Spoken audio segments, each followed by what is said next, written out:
2021년 7월 17일 토요일 큐티 생명의 삶 오늘의 본문 출애굽기 40장 1절부터 16절까지 말씀입니다. 여호와께서 모세에게 말씀하여 이르시되 너는 첫째 달 초하루에 성막 곧 회막을 세우고 또 증거궤를 들여놓고 또 휘장으로 그 궤를 가리고 또 상을 들여놓고 그 위에 물품을 진설하고 등잔대를 들여놓아 불을 켜고 또 금양단을 증거궤 앞에 두고 성막문에 휘장을 달고 또 번제단을 회막의 성막문 앞에 놓고 또 물두멍을 회막과 제단 사이에 놓고 그 속에 물을 담고 또 뜰 주위에 포장을 치고 뜰문에 휘장을 달고 또 관유를 가져다가 성막과 그 안에 있는 모든 것에 발라 그것과 그 모든 기구를 거룩하게 하라. 그것이 거룩하리라. 너는 또 번제단과 그 모든 기구에 발라 그 안을 거룩하게 하라. 그 제단이 지극히 거룩하리라. 너는 또 물두멍과 그 받침에 발라 거룩하게 하고 너는 또 아론과 그 아들들을 회막문으로 데려다가 물로 씻기고 아론에게 거룩한 옷을 입히고 그에게 기름을 부어 거룩하게 하여 그가 내게 제사장의 직분을 행하게 하라. 너는 또 그 아들들을 데려다가 그들에게 겉옷을 입히고 그 아버지에게 기름을 부음같이 그들에게도 부어서 그들이 내게 제사장의 직분을 행하게 하라. 그들이 기름 부음을 받았은즉 대대로 영영이 제사장이 되리라 하시매 모세가 그같이 행하되 곧 여호와께서 자기에게 명령하신 대로 다 행하였더라. 아멘.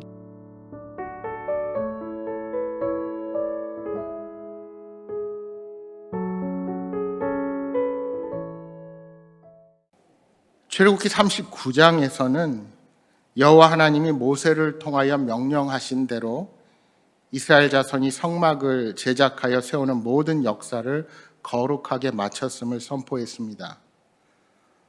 성막, 곧 회막에 여호와 하나님이 찾아오셔서 이스라엘 백성들을 만나주시고 그곳에서 모든 명령을 말씀하실 순간이 이제 눈앞으로 다가온 것입니다. 그러나 성막이 제 기능을 수행하도록 하기 위해 모세와 이스라엘 자손이 해야 할 한 가지 큰 일이 남아 있습니다. 그것이 무엇입니까? 바로 성막을 여호와 하나님께 봉헌하는 거룩한 의식입니다. 이제 출애굽기의 마지막을 장식하는 40장은 이스라엘 자손의 성막 봉헌과 이스라엘 회중 한가운데 세워진 성막에 찾아오시는 하나님의 충만한 임재 사건을 우리에게 보여주고 있습니다. 정확한 시간은 알 수 없지만 성막 제작에는 약 6개월 정도 소요되었다는 사실을 우리가 추측할 수 있습니다. 마치 하나님께서 6일 동안 천지를 창조하시고 제7일에 안식하셨듯이 이스라엘은 6개월 동안 성막의 각 부분들을 만들고 이제 완성의 기쁨을 눈앞에 두고 있습니다. 성막이 세워지는 시점은 새로운 창조를 상징하기에 가장 좋은 달인 첫째 달 초하루로 정해졌습니다. 하나님은 천지 창조 때에 혼돈과 공허를 제거해 나가셨습니다. 마찬가지로 성막을 세울 때에도 아무것도 없는 광야 들판에서 공간을 구획하여 질서를 세움으로써 혼돈을 제거하는 일부터 시작합니다. 우선 성소 장막과 뜰의 위치를 잡는 널판과 기둥을 먼저 세워 공간을 구획한 후에 거기에 덮개를 덮습니다. 이후 증거궤를 들여놓고 휘장을 가려 지성소를 만듭니다. 이어서 상과 등잔대와 금 향단을 들여놓고 휘장을 가려서 성소를 만듭니다.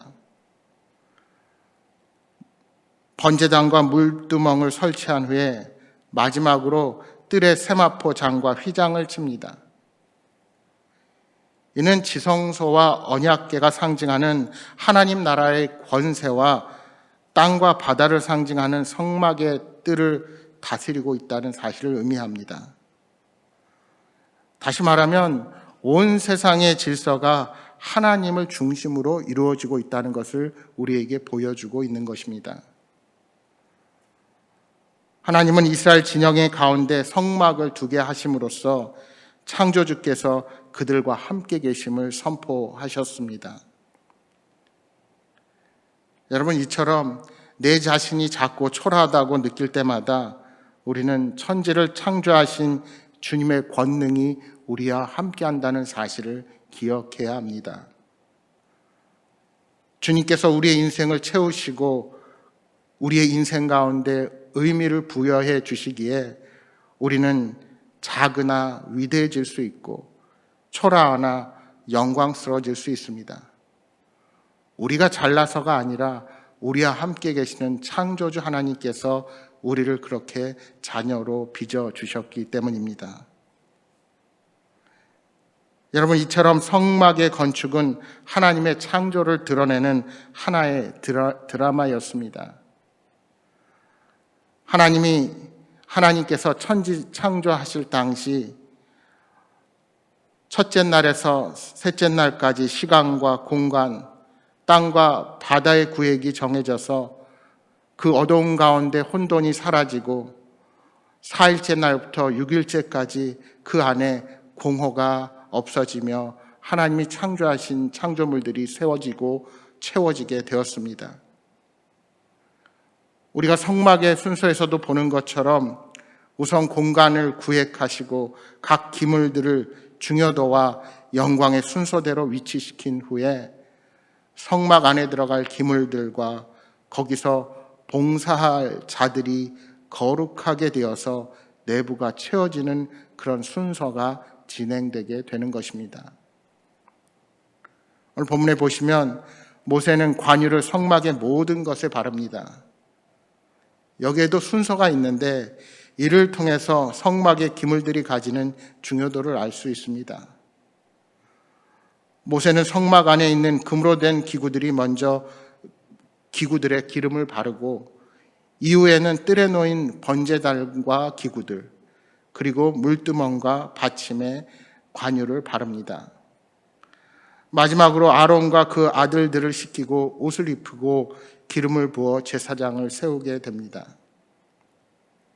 마치 아담과 하와가 하나님의 형상으로 지음을 받아 온 땅을 다스리는 자로 에덴 동산에 거하게 됐듯이 제사장들은 온 세상을 상징하는 성소를 다스리는 자로 하나님의 모습을 드러내며 성소에서 행하게 될 것입니다.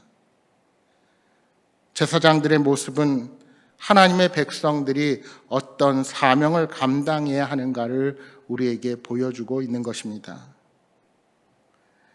여러분, 오늘 본문 전체를 보시면 이 성막을 세우는 과정도 모세에게 말씀하여 이르시되라고 시작하여서 여호와께서 명령하신 대로 다 행하였더라라고 그렇게 마칩니다. 그러니까 말씀에 순종하여 그대로 성막을 세우는 작업을 감당하는 것입니다.